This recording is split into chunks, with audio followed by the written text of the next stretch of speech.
Hi everybody. Um, I was just wanted to talk to you today about ministry I've been starting. I've been working on it for about 2 years now. I had got to a point in my life where I wanted to find out what my purpose was and what life was really about. And like 2 years ago, I um, started on a journey where I built this message that I wanted to share with you guys about self accountability. And I wanted to explain how I got close to God through my journey and how it was a one on one with just me and Him. And I got to a point where I had to give all my excuses away to become who He called me to be. So I realized that it was him that sustained me, and self sustaining is supporting or able to support oneself or itself. And we have to realize that we are a self sustaining system. And with knowing that, you have to question, and we always have to question throughout history, who sustained us and how can we be self-sustaining? Who gave us the authority or the ability to be self-sustained? So I wanted to read from Genesis to Genesis chapter 2, verse 1 on to verse 3. Thus the heavens and the earth were finished, and all the hosts of them. And on the seventh day God ended his work which he had made, and he rested on the seventh day from all his work which he had made. And God blessed the seventh day and sacrificed it, because that in it he had rested from all his work which God created and made.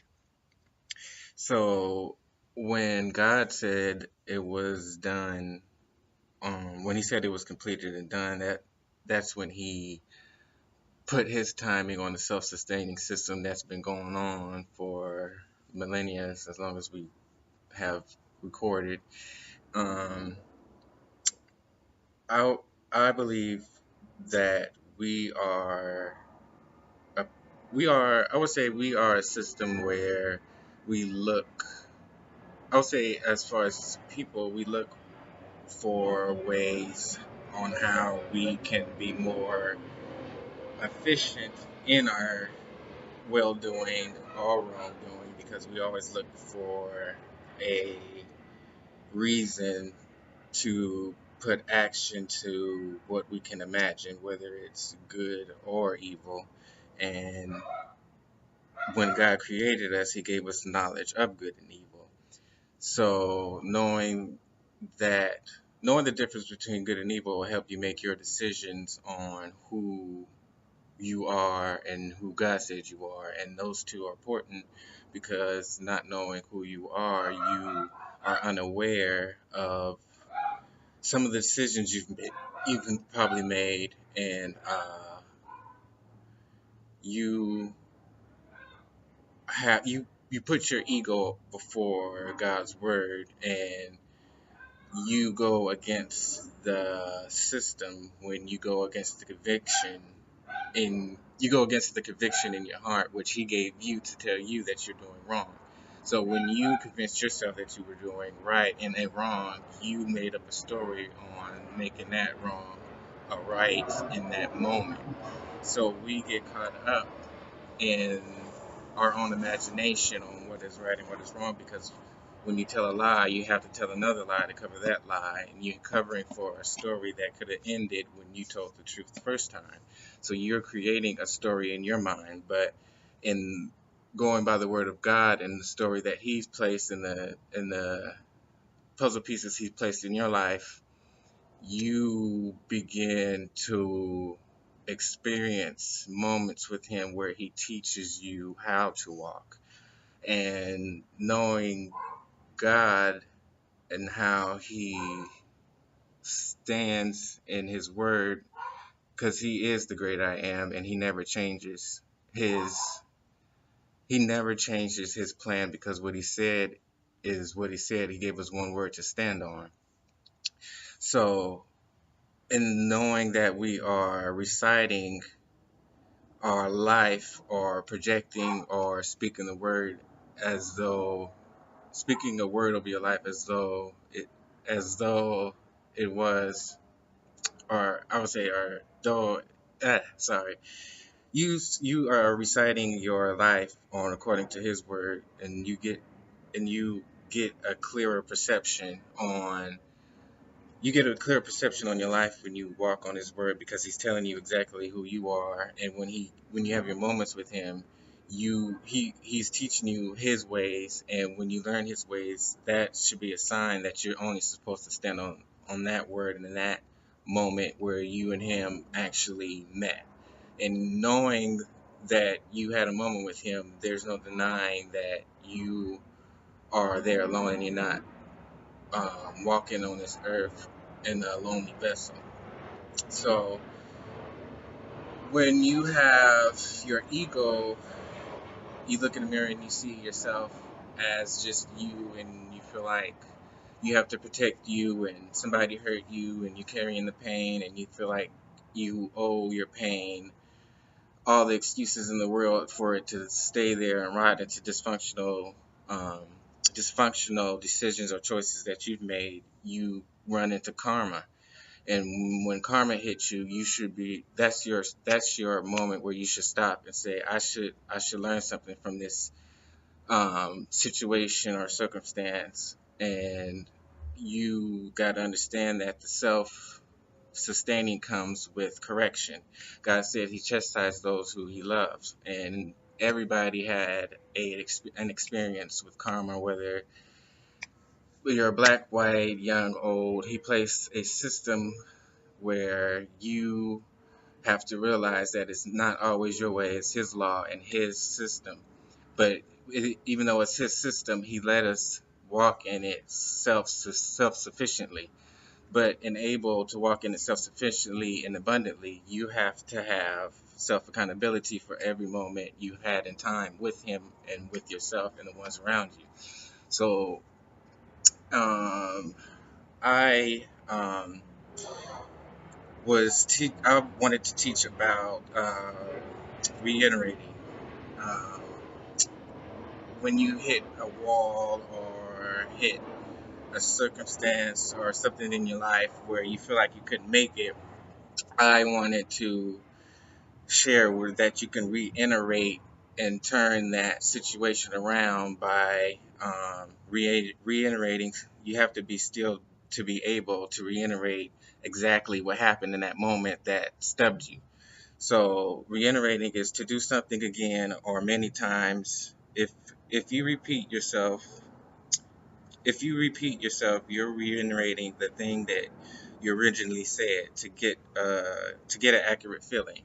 So when you're interpreting God, you're actually interpreting the feeling in your heart, because when you do wrong, you get a conviction in your heart where you know that was wrong. So that when you felt that it was wrong, you feel like the pain was more important than doing it the right way. You wanted revenge, or you wanted something out of it that was self pleasure.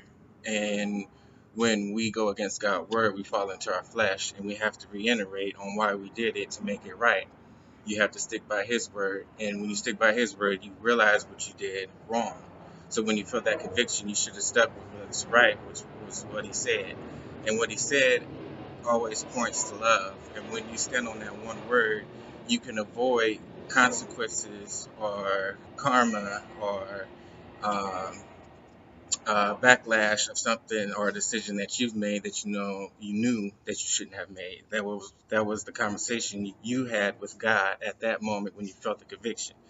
So he's a omnipresent God who lives in and without us, and we all constantly have a conversation with him without knowing or even acknowledging him. So in my journey, I realized that I was reciting what he had told me throughout my life, because he wanted me to focus on life instead of death. And when I had my thoughts of suicide, I realized that I was trying to convince myself that my time was up when he said he gave me all the time that he had for me, which means he knows the number of days that I'm going to be here and not going to be here. He knows my last day already, so I don't have to recite my death. I just have to recite my life and how I wanted to project it. And when I made my wrongdoings, he told me to reiterate when karma hit me and I'm complaining about decisions that I've made when I could have just simply moved forward and did the right thing the first time so I won't have to backstep. But even your back steps, you get to learn move further than you was before because you took the lesson out of a decision that you probably didn't know about or you knew about and didn't care. You have to look at yourself and do self accountability on why you made that decision so you can make it right and get back on track to what he said so he can move you forward to what your heart desires. So in doing so, I uh, was looking through um, circumstances in other people's lives where self accountability was self accountability affected our perception of life, as far as Job when he had the conversation with his friends that came over to talk to him, and he said that he had a conversation with God and the devil, and how he felt like God had gave permission to the devil to take his wealth, his house, his basically everything he had besides his life. And with the way Job had his perception where God allowed something to come in his life and take the same thing, the very thing that God blessed him with. So in self accountability, I came to the conclusion that it was just me and my ego having a conversation against what God told me was right, and I turned around and said it was wrong. That my wrong was right, and I went against his right. My right is wrong if it doesn't match his right. So if I'm sitting here talking about that the devil took something from me, and I'm supposed to be walking one on one with his one word, I realized that it was nothing but him. And all the lessons of my life, of my self accountability, reiterating all the time I've been here, all my mistakes and all my rights and all my karma and all my complaining, I figured out that it was no devil that made me do the things that I did and make the decisions that I've made. And that Job was just going through a situation in his life. And in those times, it was religious or maybe a a diagnosis of something we didn't understand, because when you don't walk in the light of God, people don't really see who you are. And if you don't believe in God, it's either you're walking out of love or in love. So if you're doing something hateful, people are going to look at you differently, and they're not really going to see who you are if it was a mistake or if it really was a decision that you've made. That's a personal decision. But on self accountability, you have to take everything that you've ever done and put it towards the way he sees it, so you see how he felt about it. And when you see how he felt about it, you see how he sees reality. And that fixes your perception on what you walk in when you project your life into a positive way, because we are a society who deals with a lot of suicide attempts or suicide acts. And we are people who are reciting our death when we are only supposed to be relating our wrongdoings to life so we can stay on the track of life. We are supposed to go to our death gracefully, because His grace and mercy is new every morning, because we're self sustaining beings. And with Job, he just had to realize that God already self-sustained him, and what God gives, He blesses. And we have to realize sometimes life does hit us harder than others, and all he had to do was trust God, that God replenish everything that he had instead of making excuses or go. Or it might have been the times that he was in, because we are taught that the devil was real, and I feel like it's excuses. It gives us a pocket of excuses where we can't accurately pinpoint the lessons we were supposed to take out of the karma or wrongdoings or evil acts that we lived out or played out in our lives.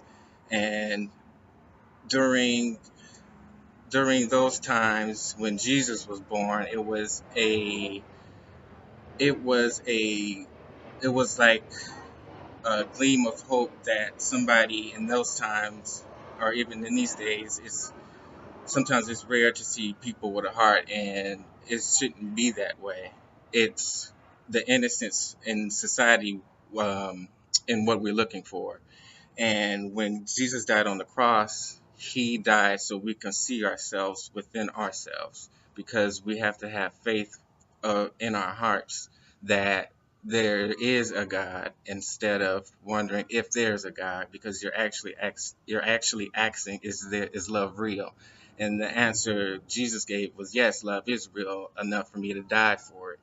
And in knowing that, that's when God put it all in one word, that I love you to death, that I sent my son to die on the cross for you.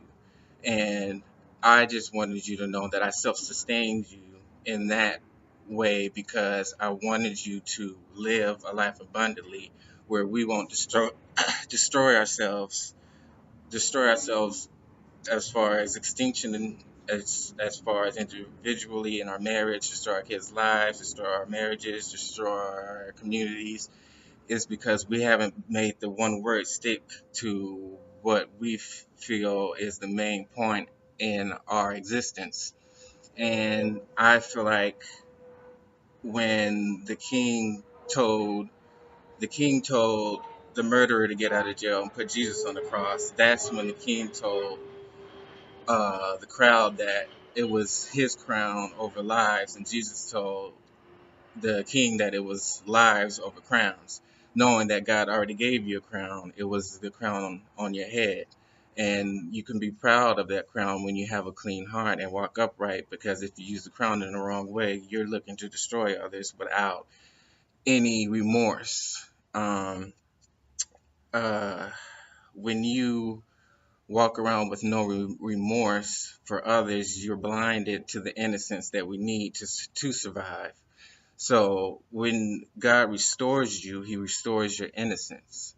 And restoring your innocence, you will find that you had the imagination to become anything that you ever wanted to be, or could be, or still be today.